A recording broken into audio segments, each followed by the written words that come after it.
Hello again, thank you very much for being here. It is a pleasure for me to present you Cristina San José, who is Global Head of the Models and Data Unit and Chief Data Officer of Santander Group. She is a member of the high-level expert group on artificial intelligence of the European Commission since 2018. Before joining Santander in 2015, Cristina was the leading partner of the Global Machine Learning Hub at McKinsey & Company. She holds an MBA from New York University and a BA in mathematics from the University of Zaragoza. Hello, Cristina. Thank you for being here today as a speaker of the International FemHack. Thank you for your time. I pass you the mic. Thank you very much for having me here. It is a pleasure, and I think this is a fantastic opportunity to get people to know a bit more about machine learning and data science, which is what I'm focusing on for the last, I'm afraid to say, 15 years, too long already. So today I wanted to talk to you about the different roles within a data science laboratory, which is basically what I lead and the place I've been spending most of my career. And I assume that many of you have an idea about data scientists being like half artists, half gurus. And I think this is a myth which I would like to bust now and tell you very pragmatically how data science is performed in a professional environment, not in academia, but in companies. So basically, the best analogy I've ever found on how data science runs in companies is a restaurant, but not any type of restaurant, but a posh restaurant, an expensive one of those with 3 Michelin stars or whatever. It works exactly like a data science laboratory. Let me explain a bit the analogy. In a restaurant, let's start with the ingredients. A restaurant requires fresh ingredients of high quality.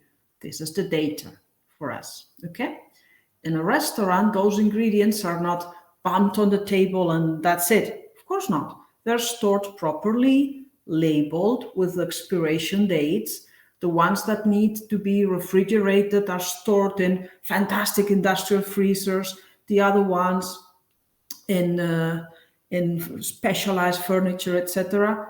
This is the IT infrastructure that surrounds data, which can be a data lake, a data warehouse, you name it. But this is the IT infrastructure. And then in a restaurant, and we are progressing through the life cycle of preparing a fantastic dish. We started with the ingredients. In a restaurant, who do you think peels the potatoes and cleans the fish and cuts in dices all the vegetables? Who do you think does it? It's not the cook. Have you ever seen David Muñoz or Ferran Adrià peeling a potato? Definitely not. Not at least since they were very, very young. So who does it? It's not even a young cook. It's a scullery maid, a pinche in Spanish, like a very, very junior, different type of cooks, okay? In a data science lab, we also have people that prepare the ingredients. What does it mean to prepare the ingredients? Ingredients are in the data lakes, which is our pantry, okay? But you cannot take them raw. You cannot build a soup with a potato, with all the earth. The people that cleans the potato and peels it and dices it, it's called the data engineer, the one that transforms raw data of high quality into something you can actually cook with, okay? This is the data engineer. Many names, but this is one. The data engineer does not model. And to be very practical, he's an expert in, of course, the meaning of data. He must know where everything has been stored in the pantry of a restaurant. But he's also an expert on SQL. SQL is the art of dicing potatoes, basically, and prepare them in nice variables for the cooks to cook with. Who's the cook in a restaurant? The data scientist. The data scientist is the one that takes the data, already clean and prepared, and transforms it into something the client will want to eat, all right? But let's now start demystifying the data scientist's job. If you think of a restaurant and forget about data science for a second, really focus on a restaurant. How do you think is the life of a cook?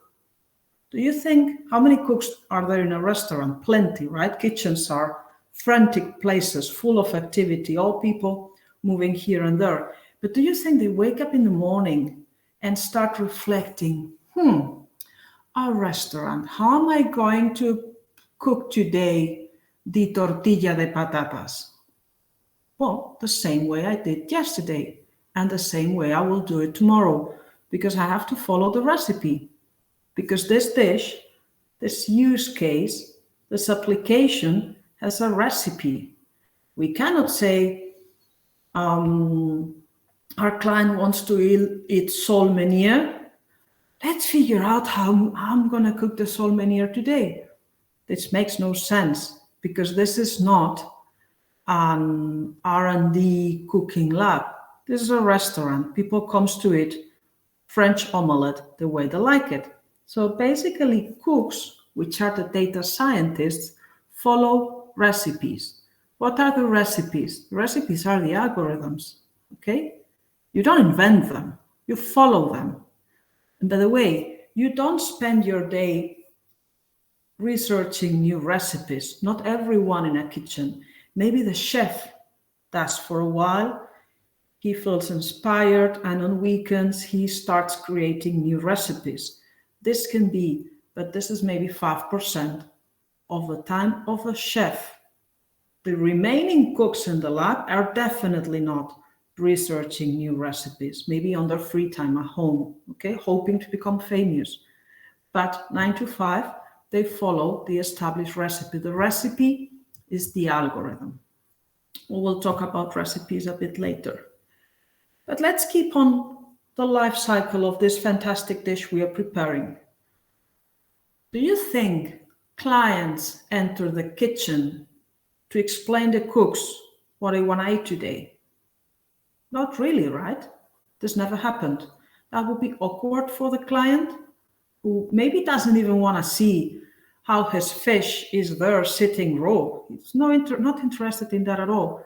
But it also would be awkward for the cooks, because the cooks don't really want to interact with the client and start convincing him of the way his dish should be prepared. So who is the link between the kitchen and the dining room? Because customers never go beyond the doors of the dining room. So who comes in and out? Remember, this is a posh restaurant, not a global delivery, okay? So who comes in and out the dining room and the kitchen, explaining what the customer needs, taking the dish and serving it to the customer? The maître d', the waiter, if you want. I like to be thinking of this as a maître d', okay? So never the cook never touches the customer. Maybe at the end, if a customer is especially pleased, he gets a customary tour of a kitchen, but as a touristic attraction mostly, okay? It is the maître d', the one that is, by the way, dressed the same way that the customer of a posh restaurant. The maître d' is always wearing a tie, is always wearing a blazer. The cook is dressed in a much fancier way with the strange hats and the maître d' is the one that talks to the client, welcomes him, finds out, are you very hungry? Are you on a diet? Any allergies? Do you fish like meat or fish today? Maybe a warmish soup because it's very cold outside. It is the maître d', the one that tries to understand what the customer needs are. And then he translates it into the kitchen. But how does this translation work? Because when I talk to the client, I don't ask him, do you feel like, because I'm a very experienced maître d', my questions are about the way he feels, what he needs. I try to inspire him. But when I go back to the kitchen, I never say to the cook, the client today was feeling, unease because he left his girlfriend. So he maybe want to start with a warmish soup to rebuild his soul. No. The maître d', who knows what the kitchen is used to cooking, goes and said, table 5 wants soup number 3, fish number 4, pronto, and leaves. This is a translator from the customer needs, which are expressed in the language of a customer, my soul is destroyed today, to the kitchen language, soup number 3, fish number 5. And this translation job also exists in a data science laboratory. This, by the way, is actually my job, and it's been for the last 10, 15 years. I translate. Of course, I was a cook before, because a great way of being a great translator is having been a cook, okay? Also, this way, the kitchen cannot cheat me, because if they say fish number 3 takes 3 hours to perform, I know they're lying, all right? I also, since I know what the kitchen is good at cooking, I also can steer my customer into wishing something I cook well, rather than the opposite, which would be very awkward, okay? So this job, it's not a data scientist, and it's not a business person either. A business person is the client. This is a translator that knows a lot about cooking and a lot about business necessarily. He or she speaks both languages in order to be able to build the link. And this person is the only one that walks both the dining room, where the business people, the clients are, and the kitchen, where all the roles in the kitchen exist, from the data engineers dealing with the data, to the cooks, to the crazy chef creating new recipes, everyone. And she is the one that walks both spaces. All right? Who's the client? The one paying our salaries at the end of the day. The business that has a need, a use case. And a use case might be, I want to sell more shoes on the internet. The use case might be in a telephone company, and I'm very worried my customers are moving to my competitors. I want to retain my customers. Or maybe my customer is a bank that is worried about cards fraud, and they require an algorithm to stop fraudster transactions, okay? But you never talk to the client about, now that you mention, I think that an extreme gradient boosting algorithm will do wonders with your need. Customer is not interested in that. That you reserve for the kitchen, okay? So now that we have established the many roles in a data science lab, I also wanted to give you my very personal opinion. And again, this is personal, about which one is my favorite and which one I think is the most exciting. And I've been many of those, so I can talk from experience. And I find the translator job to be way more exciting than the data scientist one. And I will explain why. First, and I don't know if we're all prepared, because this is a technological challenge, I will now share my screen for you to be ready. Okay. Thanks. Thanks. Okay. You can go. I'm sharing my screen now. Am I? I will assume I am. No, you are not. Okay, so I'll wait patiently. Yeah, no problem. Yeah, because I want people to see this in the flesh. Okay. So let me know when I'm sharing it while I take a sip of coffee. You are not sharing. I don't know if you can try it I need again. something to share. You Yes, I have need to to. share. You have to share as you would do in a normal meeting. Okay, let me know if I'm sharing now. Yeah. Am I? Yes. Exactly. Success then. Okay. Perfect. Perfect. Go. I became a translator because I was horrendous in everything technological.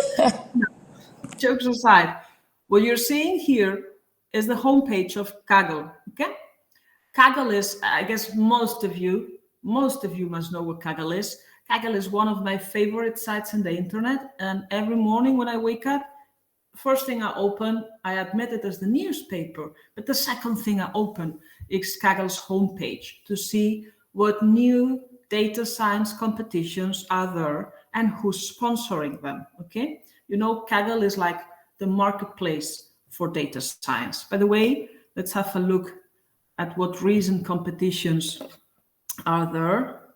Active competitions. There's a 160K on this company about TensorFlow. So there are huge, nice competitions for money.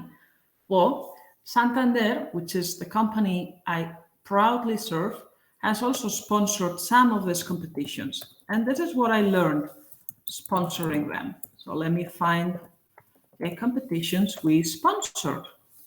A number of them, as you can see. Let me start by the first. And now I want to talk about algorithms and the data scientist job, which is the cook, and the translator's job, which is mine, okay? Santander customer satisfaction. This was the first competition we sponsored. It's closed now. What was this about? You have here the explanation, okay? But basically, we wanted Kagglers, competitors, to help us identify within our database, based on historical data, which we provided to Kaggle anonymized. We wanted the community to help us find, anticipate with sufficient time whom among our customers was going to be dissatisfied within a year.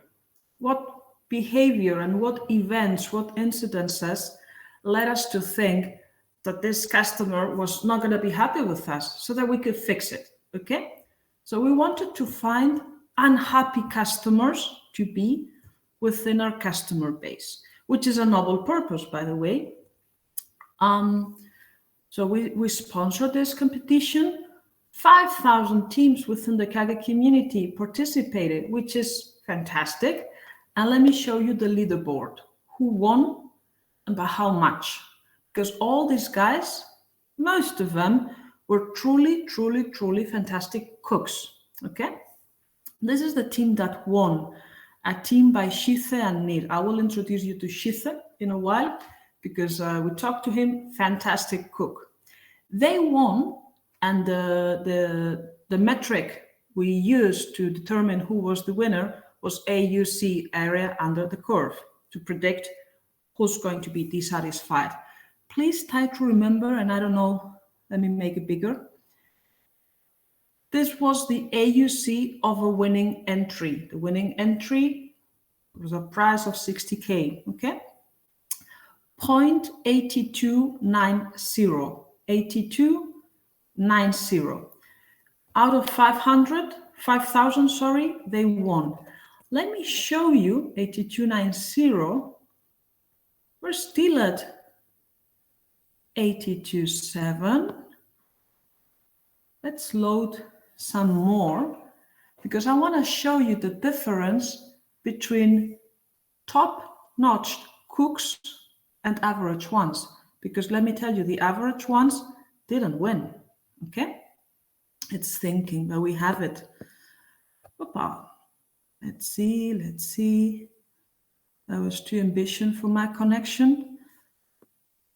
82.7. The winner was 82.9. It is a millisecond, okay?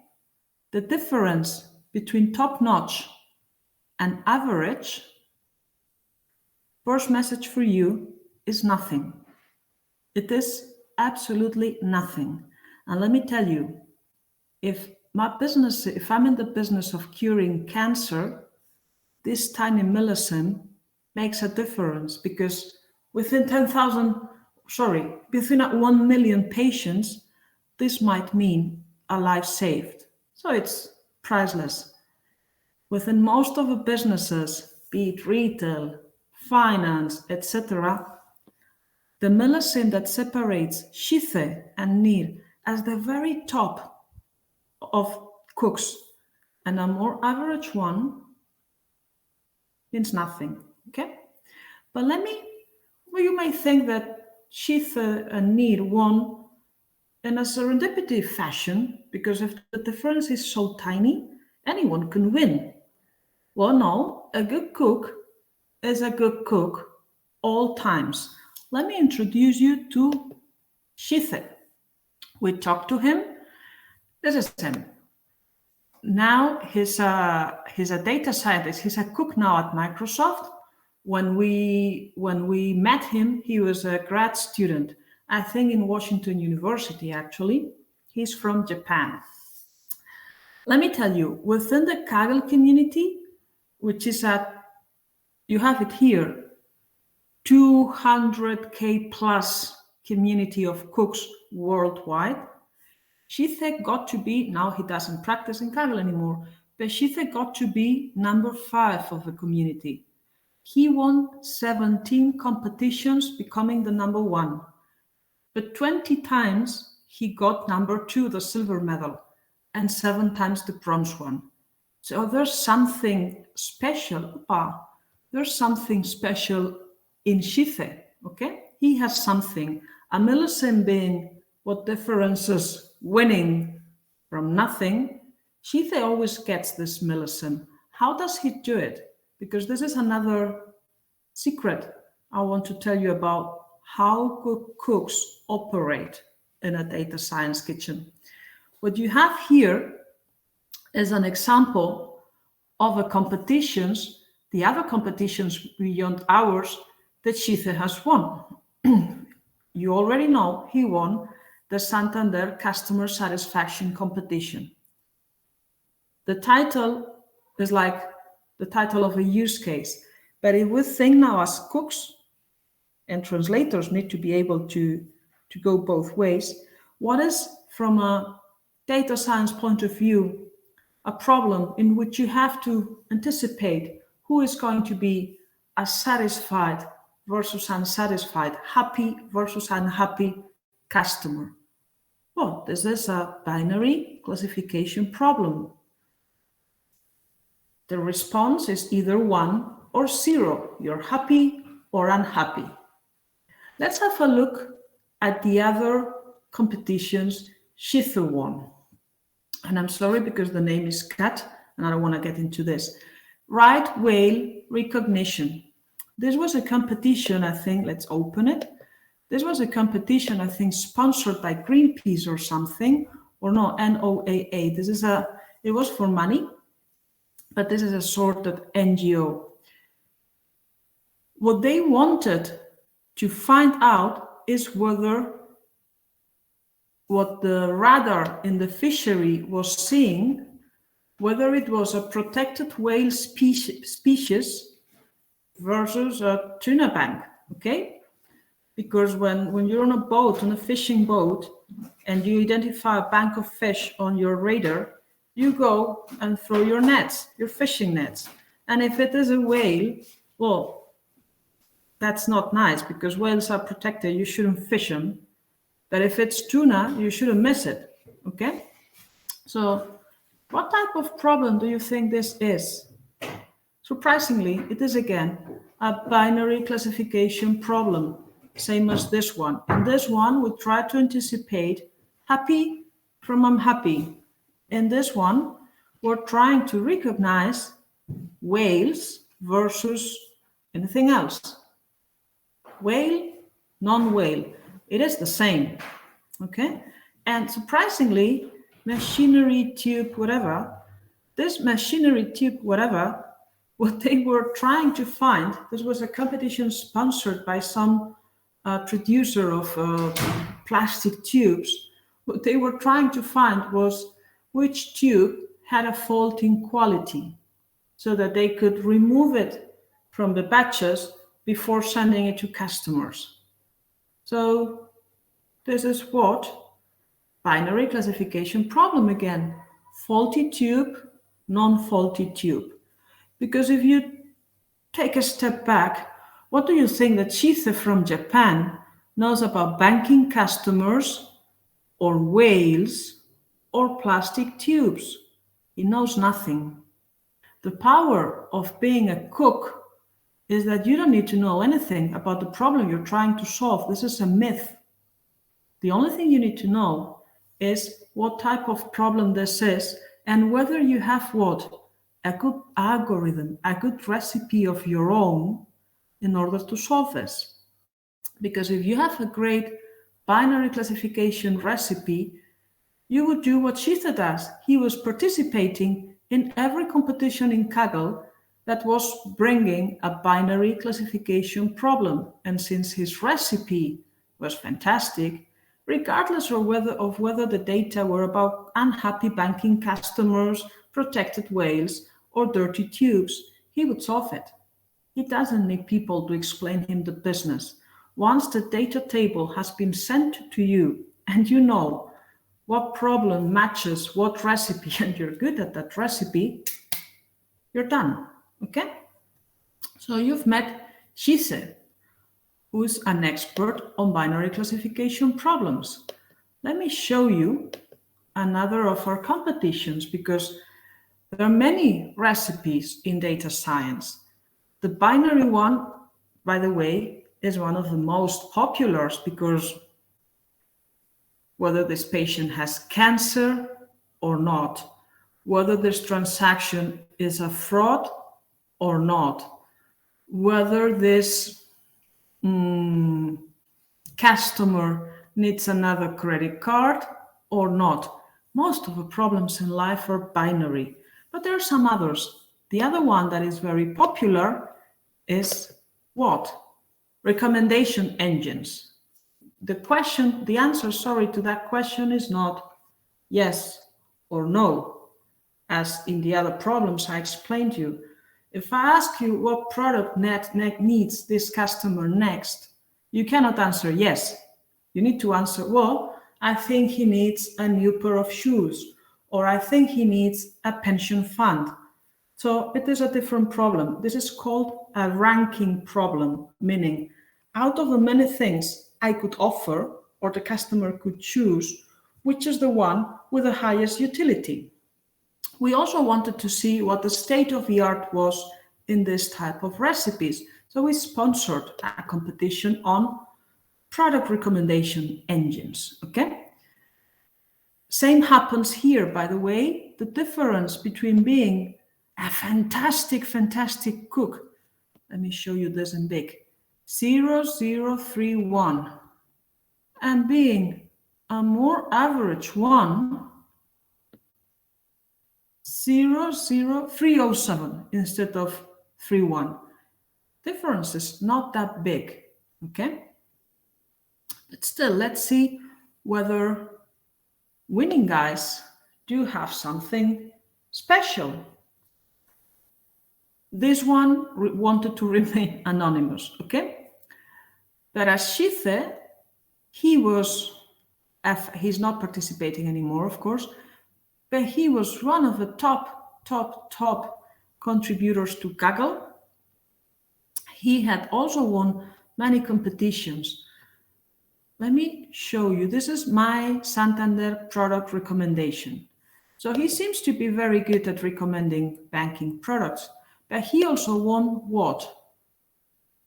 Expedia Hotel Recommendation Challenge to improve Expedia's algorithm recommending hotel rooms to people. So he knows also a lot about hotel rooms. And the most interesting one, because this guy was fantastic, this cook, what is this? Like 4 years ago, Homeland Security in the US, and for those of you who have seen the Homeland TV series, you know what I'm talking about, but this is the US Department of Homeland Security, offered $1.5 million to whomever was able to develop a passenger screening algorithm that took video images, as you see here, of people going through security in airports and trying to spot the terrorist, okay? That was amazing. And this guy won. We know he's very good at product recommendation engines for banking products, for hotels. What is this? Because he won this one, okay? $1 million. What is this? How did he translate this one, and I will stop. I will stop sharing my screen because you've seen enough. What do you think a product recommendation engine is? Do you know what Amazon tells you when they issue recommendations? Customers like you usually like XYZ. Okay, it is the same for hotels, right? Customers like you usually like this type of rooms and locations. Well, he built, and I'm sorry to, because it's very serious, but it sounds like a joke. He built a sort of terrorist recommendation engine where he said, terrorists like you usually do in the airport X, Y, Z.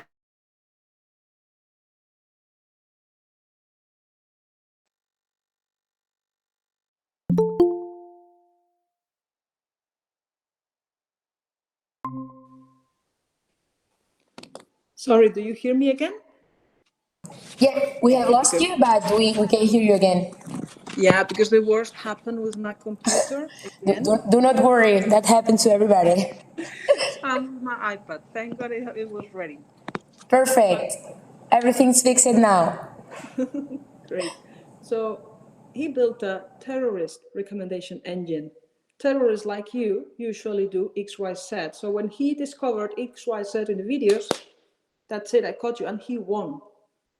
So the art here, it is not knowing a lot about terrorists, because he couldn't have any knowledge about terrorists, hopefully not, or hotels or whatever.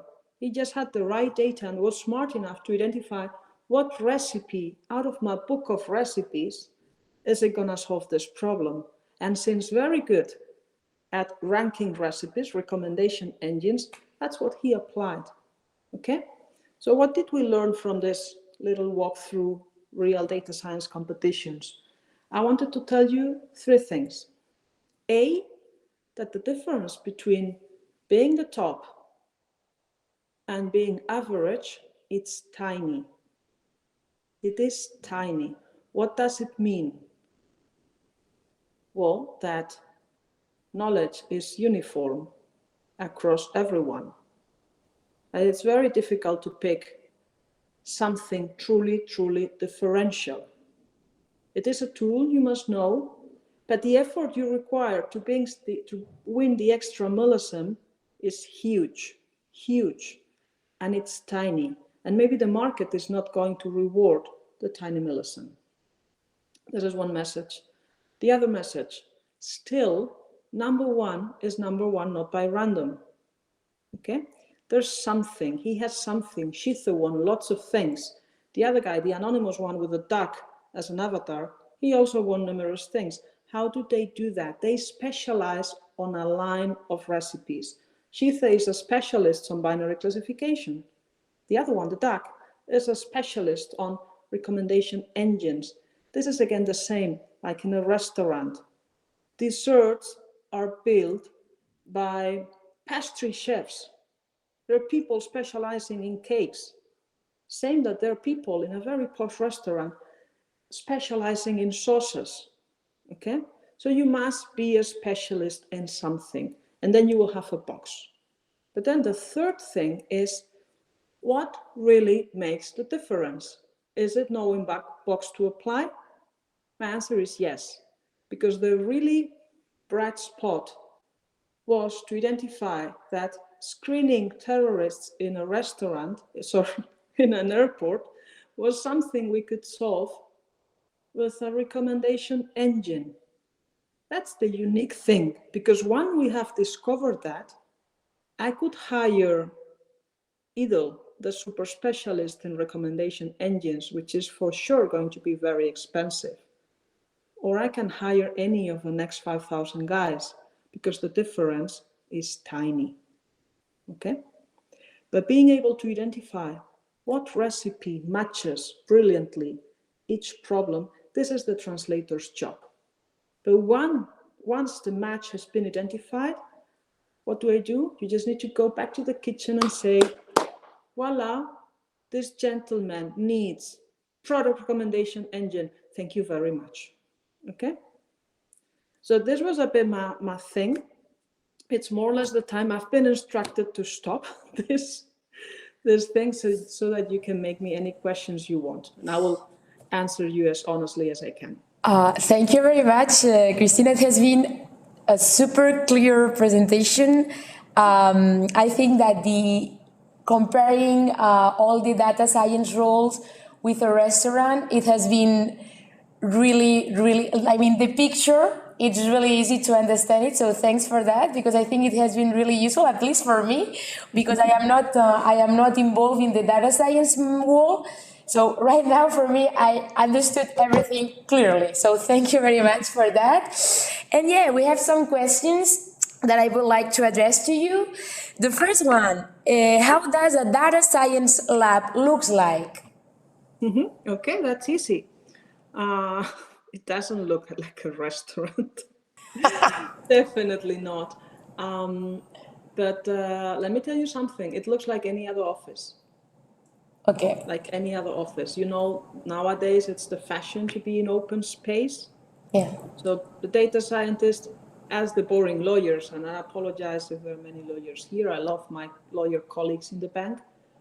But it looks exactly the same. It's big tables, Oktoberfest style, where you can sit rows of people in both ends, okay? They use regular laptops because the machines, the NVIDIA machines, the super magnificent servers, they're all behind. You just connect to them, but it's any laptop. And there's not stacks of paper. That might be the big difference because everything is digital. But it looks exactly the same, plus some whiteboards to do brainstorming. But I want to bust the myth. This is not R&D. So we don't need the whiteboard so much, because by the time the problem reaches the cook, the data scientist, the data has been prepared already by the data engineer, remember, the junior one in SQL? And the translator has already decided what recipe to match to this data table. So not a lot of problem solving, to be honest. So exactly, it resembles any other office. Okay, thanks for your answer. I guess you have passed through all that different role models that could be in the data science file. I would like to know in which you have felt the most comfortable and why. Oh, the translator one. Okay. Definitely, definitely. Because I'm an applied mathematician. I'm not a pure one. I'm not a theoretical one. And I love what I love. My favorite novels are mystery novels. My favorite thing in the world is to discover something secret, something that was not there to be seen, like the hidden pattern, the answer to the question. The tool with which to discover it, it's necessary, but for me it is the tool. What I love is the mystery. So talking to a customer that has a problem and doesn't know how to solve it, and has a question whose answer escapes him or her, and me being able to, this guy, if I take this data engineers will prepare, but I know what the data is, with this recipe, twist it a bit with this and that, I think I got it. And when I obtain the results, I'm the one interpreting the results because I'm the one who spoke to the customer. For me, this is my favorite role. Also, I wasn't great at programming. I was too slow. But no, honestly, I wasn't great at programming, but I really enjoyed the translating role, which I think is the future. And this is what I wanted to pitch it for you, because very often we stack into becoming a data scientist and coding, which is great. This is the way you make a great translator. It is impossible to be a great maitre d' if you've never seen a potato in your life. Very difficult, okay? But for me, the job of the future, as machines become smarter and smarter, and artificial intelligence is now in libraries free in the internet. And as I told you, between an average recipe and the top recipe, the difference is a millisecond. Okay? Yeah. But being able to select what library to apply to what problem, that's creative. That's not something a machine can replicate, at least not today. I really enjoy that job. So for me, it will be the translator. Okay, thank you for your answer. I would also like to ask you, because the public wants to know, if the solution from Heath and Nir worked out for Santander or not. It did. It did. We tweaked it a bit just for performance. Yeah. Because the solutions are designed to win the competition. So they want to squeeze out like the last millésime of the KPI that will determine whether they win. So this algorithm was a bit too heavy. And again, I don't need the last millésime of accuracy because I'm not saving lives with this algorithm. But a bit changed here or there, tiny. But yes, it is in production. Absolutely. Absolutely. Just so that the machine run faster. But yeah. And actually, we keep in contact with them. Delightful guy. We track his career closely. Nice. There is another question. Data science is extensible and it's applicable to many different files, right? The public wants to know if it's as a data science who's starting to be a data science, if there is any industry which is more interesting to start. I mean, yes. if it's yeah. I mean, look for industries. Yeah, I mean, you can start as a data scientist in, for example, Banco Santander, but you can be in another. So there is any kind of industry that is more interesting to start as a data scientist? I know. Best industries to start are industries with plenty of data. Okay. But let me, what are the industries with plenty of data? What are those? Look for industries with large customer bases. For example, if you're working for Rolls-Royce, I'm making it up, and I hope that Rolls-Royce is not offended by this. If you're working for Rolls-Royce, how many cars does Rolls-Royce sell a year? Yeah. I don't know, but not humongous amounts, okay? So I don't think, even if I give you their last 10 years of data, maybe you cannot even start. So first, look for industries with large customer bases. Fantastic.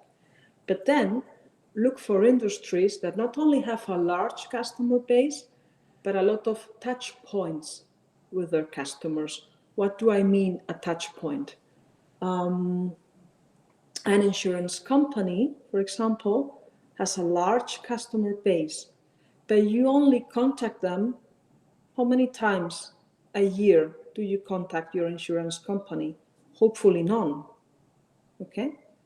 When your car breaks, when you die, I'm sorry, but very, very few times a year, or maybe no time a year, you have a contact with a company. So how many data do you leave behind? Not that many. What are examples of companies with large customer bases and very frequent transactions? Well, Google is fantastic. If you land yourself at work at Google, I check Google every day.